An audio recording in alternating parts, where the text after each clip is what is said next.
Alhamdulillahi Rabbil Alamin. Le jour où les gens aiment être les meilleurs, être supérieurs, peu importe les causes utilisées. Le jour où beaucoup aiment écraser l'autre, être le plus intelligent, le plus riche, le plus fort, le plus expérimenté, celui qui parle le plus, celui qui, soi-disant, connaît le plus. Il est important de rappeler, et je rappelle à ma propre personne, sans fausse modestie avant tout bien sûr, ainsi qu'à mes chers frères et sœurs, l'importance de la meilleure des adorations.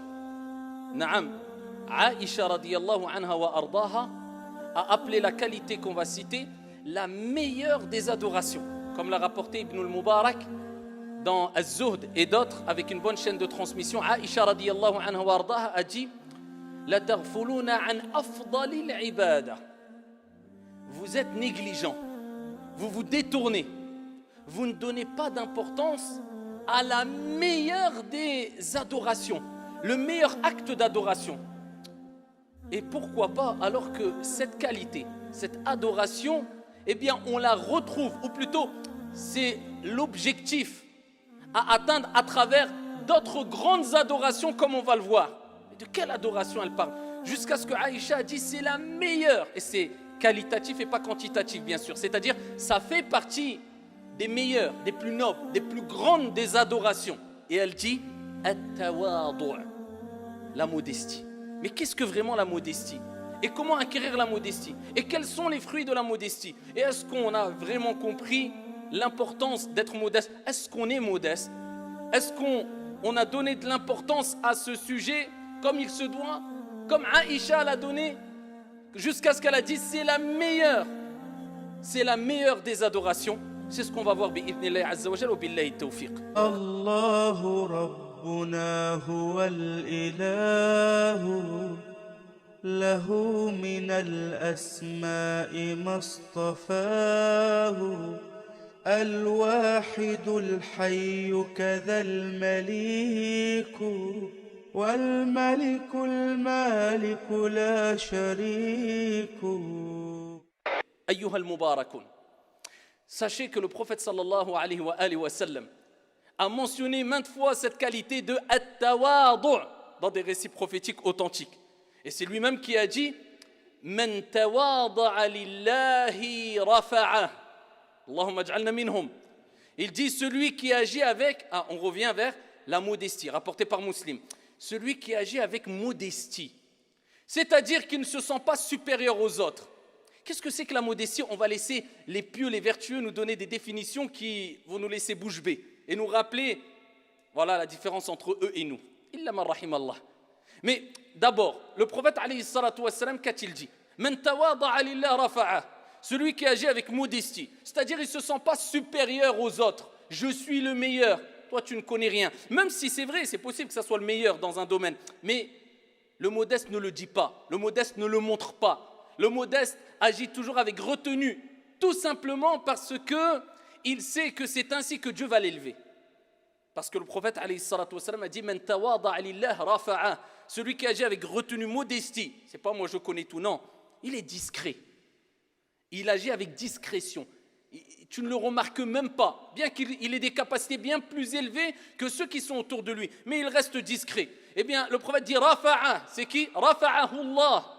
Allah Jalla wa ala l'élèvera ici-bas et dans l'au-delà. Et ainsi était le prophète alayhi salatu wassalam.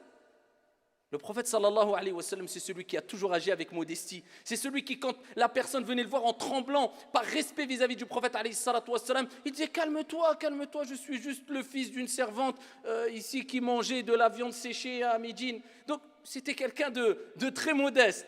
Et il n'a cessé de se rabaisser, pas par faiblesse. Attention, la modestie, ce n'est pas une faiblesse, c'est une qualité, c'est une force. Il se rabaissait pour plaire à Dieu et parce qu'il n'aimait pas écraser les gens. Il ne voulait pas se sentir supérieur devant les gens. Et il savait que c'était comme ça que Dieu élevait les gens. Et le prophète alayhi salatu wassalam n'a cessé de vivre avec cette modestie. Tout au long de sa vie, eh bien, nous retrouvons la modestie du prophète alayhi salatu wassalam qui nous donne de grandes leçons aujourd'hui ou au jour où beaucoup d'entre nous aimons être les plus avancés, les meilleurs, les premiers, peu importe les causes, je dis, parce que quelquefois être le premier c'est bien, peu importe les causes, quitte à même faire du mal à autrui, on est prêt à le faire, illa man rahim Allah, sauf celui à qui Allah fait miséricorde. Le prophète alayhi salatu wassalam, après qu'il ait été persécuté, après qu'il ait vécu de la misère, après qu'il ait patienté, après qu'on les a boycottés, après des années, quand il a fait Fath Mecca, il est rentré à la Mecque, il a repris la Mecque sans verser une goutte de sang.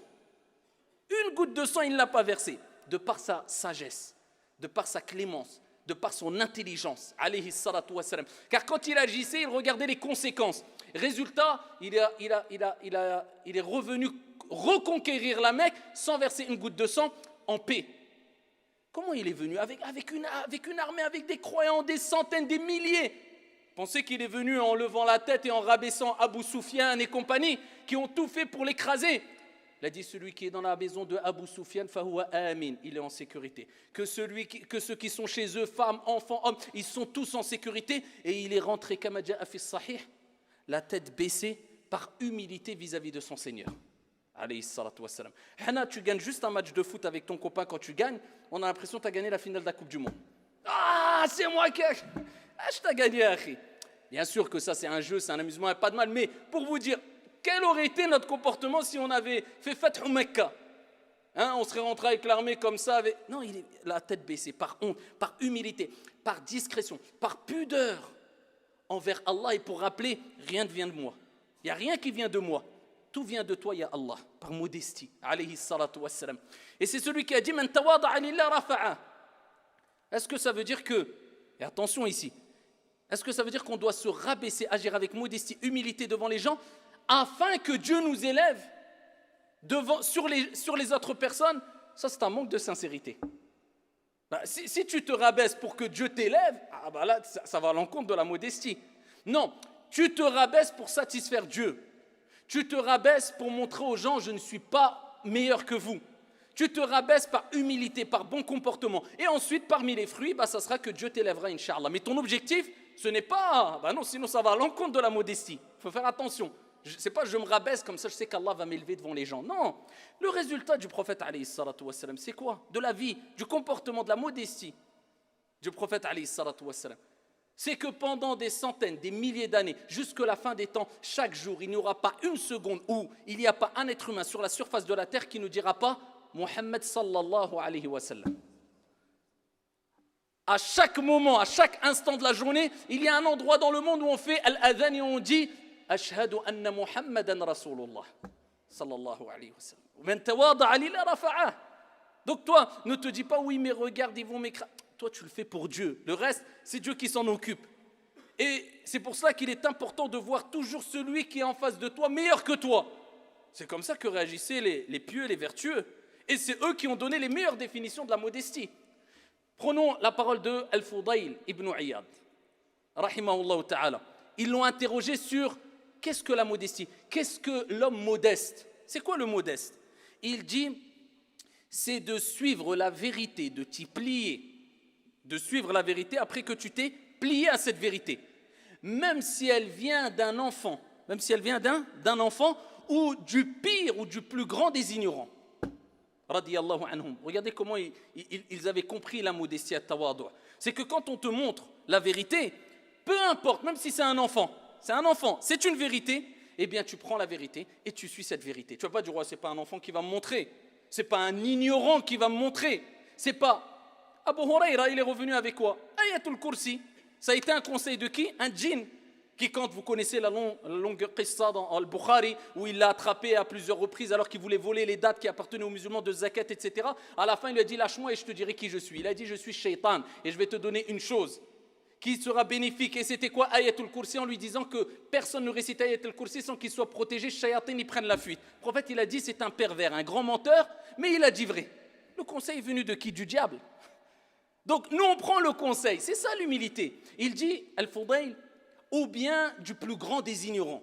Le plus grand des ignorants, il te donne une nasiha, un conseil qui est vrai, ou bien il y a 1000 mensonges, mais il y a une vérité, prends la vérité.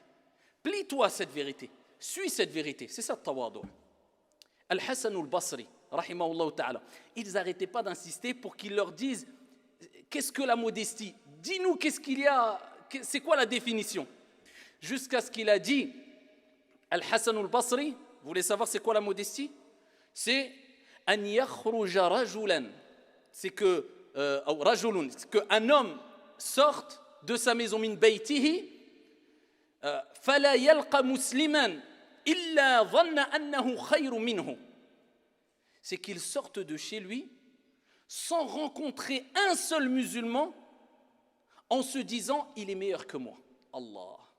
Eh bien si on réagissait comme ça, le monde irait beaucoup mieux. Il n'y aurait pas toute cette haine, cette jalousie, cette animosité, cette concurrence dans le mal qu'on retrouve chez les êtres humains de manière générale. C'est quand tu sors de chez toi, tu vois une personne, tu te dis je suis sûr qu'il est meilleur que moi. Même si tu as plein de qualités. À titre d'exemple, tu sors, tu vois un enfant. Je veux dire, moi je suis adulte, dis-toi il est meilleur que moi. Pourquoi? Parce que lui, il a fait moins de péchés que toi. Il est enfant. Toi, tu as 30 ans peut-être de péché ou 35 ans. Tu vois une personne âgée, dis-toi il est mieux que toi. Pourquoi? Parce que lui, il a accumulé peut-être plus de bonnes actions. Tu vois un pauvre, dis-toi il est meilleur que toi. Pourquoi? Parce que les pauvres entreront au paradis avant les riches. Tu vois un riche, dis-toi il est peut-être meilleur que moi. Pourquoi? Parce que lui, peut-être, il a donné des aumônes que moi, je n'ai pas pu donner et que je n'ai pas donné.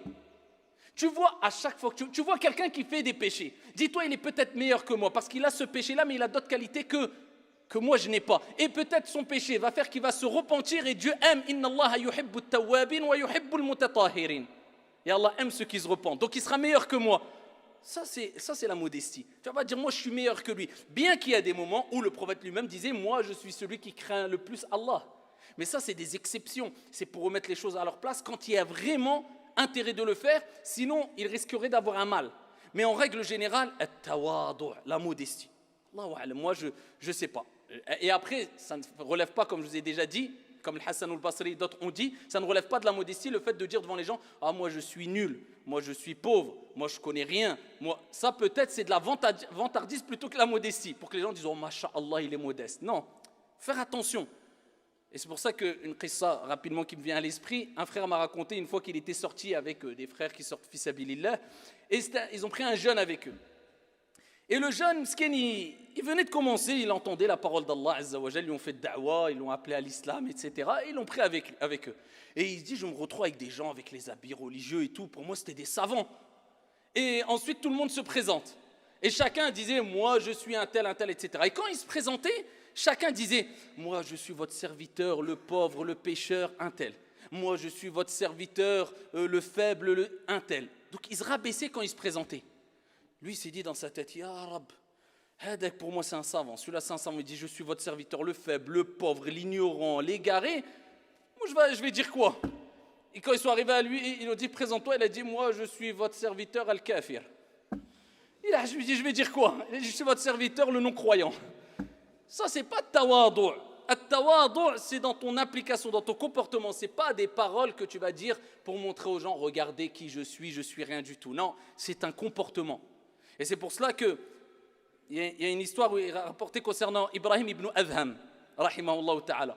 Il y a un homme qui n'était pas de confession musulmane. Il s'est dit, il connaissait le comportement d'Ibrahim ibn Adham, il s'est dit, je vais le tester, je vais le mettre à bout. Il vient, il le regarde, il l'intercepte. Il dit, ah Ibrahim. Il le regarde, il le provoque en lui disant, ta barbe est meilleure et plus pure que la queue de mon chien, ou c'est la queue de mon chien qui est plus pure que ta barbe? Quelqu'un vient vers toi, il n'est pas croyant, il te dit ça. Ta barbe ou mon chien, c'est qui les meilleurs? Comment on aurait réagi? Lui, Ibrahim ibn Adham, qu'est-ce qu'il lui a dit? Regardez, ça c'est la modestie. Ça c'est at-tawadu'. Pas toujours dire je suis meilleur, moi. Quoi, toi t'es pas un croyant, moi je suis meilleur, moi. Regardez la retenue, la modestie. C'est pour cela que, même si nous, en tant que croyants, on va se dire, et on a la conviction qu'être croyant, c'est meilleur, bien sûr, auprès de Dieu que de ne pas croire, mais il y a une manière de l'exposer. Et ce n'est pas obligé, ou il n'est pas impératif pour toi de vouloir écraser les gens avec des paroles qui ne relèvent pas de la sagesse ou qui vont faire fuir les non-musulmans. Ibrahim ibn Adham, qu'est-ce qu'il lui a dit? Il lui a dit, écoute, il dit, si ma barbe est en enfer, c'est-à-dire que si le comportement que j'ai fait, que le résultat après ma mort, je suis en enfer, moi et ma barbe, la queue de ton chien est plus pure et meilleure. Mais par contre, si c'est la queue de ton chien qui est en enfer, ma barbe est meilleure. Voilà, ni plus ni moins. Qu'est-ce qu'il a répondu? Ashhadu an la ilaha illallah wa ashhadu anna Muhammadan Rasulullah. Elle dit, c'est pas possible. Quelqu'un qui a réagi, il a déboussolé.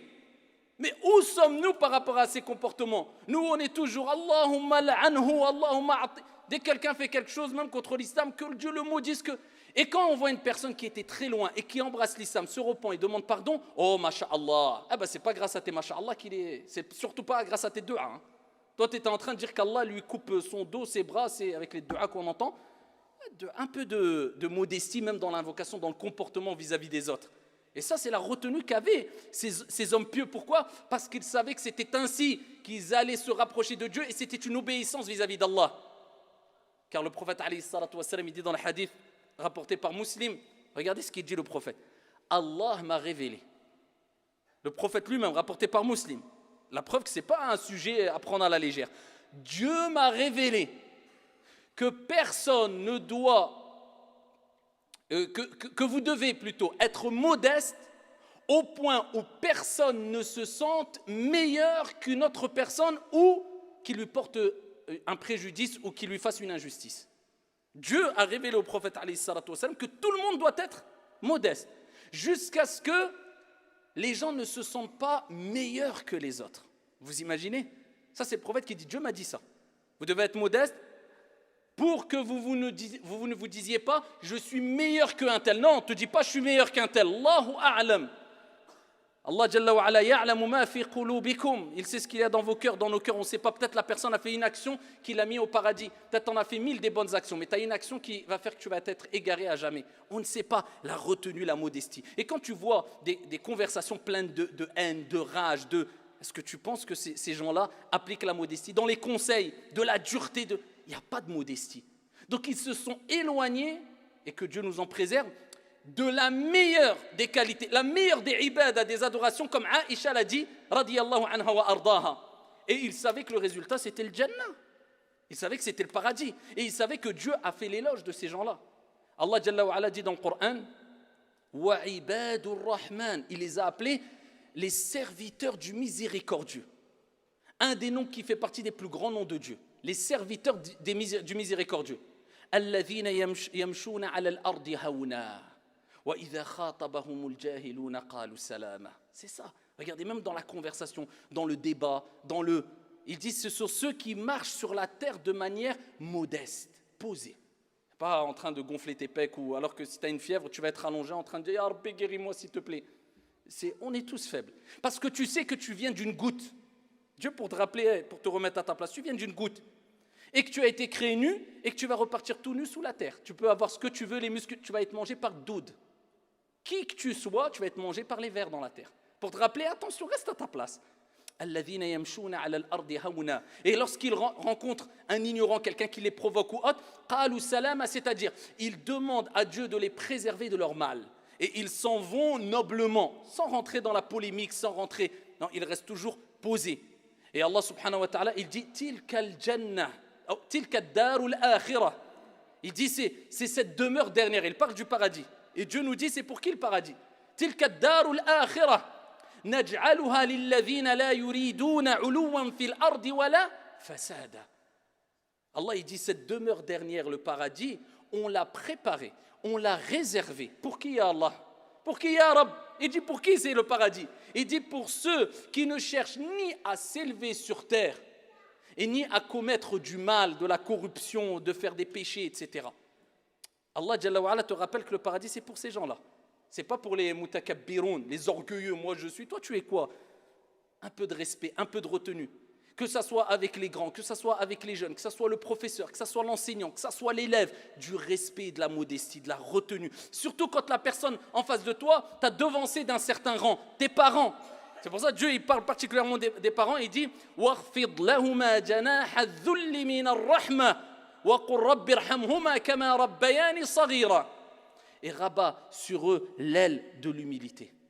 Regardez les termes qu'il utilise Allah subhanahu wa ta'ala pour nous dire sois très modeste envers ton père et ta mère.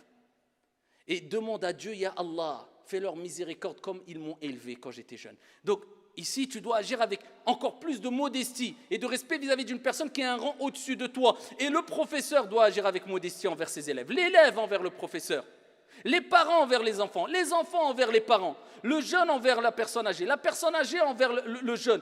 Ça doit être de la modestie ici qui se répand entre les croyants, dans nos relations, les uns les autres, entre croyants ou même entre les gens de manière générale. C'est ce que Allah subhanahu wa ta'ala attend de nous et c'est ce que le prophète alayhi salatu wa salam n'a cessé de répéter au plus grand des hommes qui avaient compris cela. As-sahaba, les compagnons, radiyallahu anhum wa ardahum.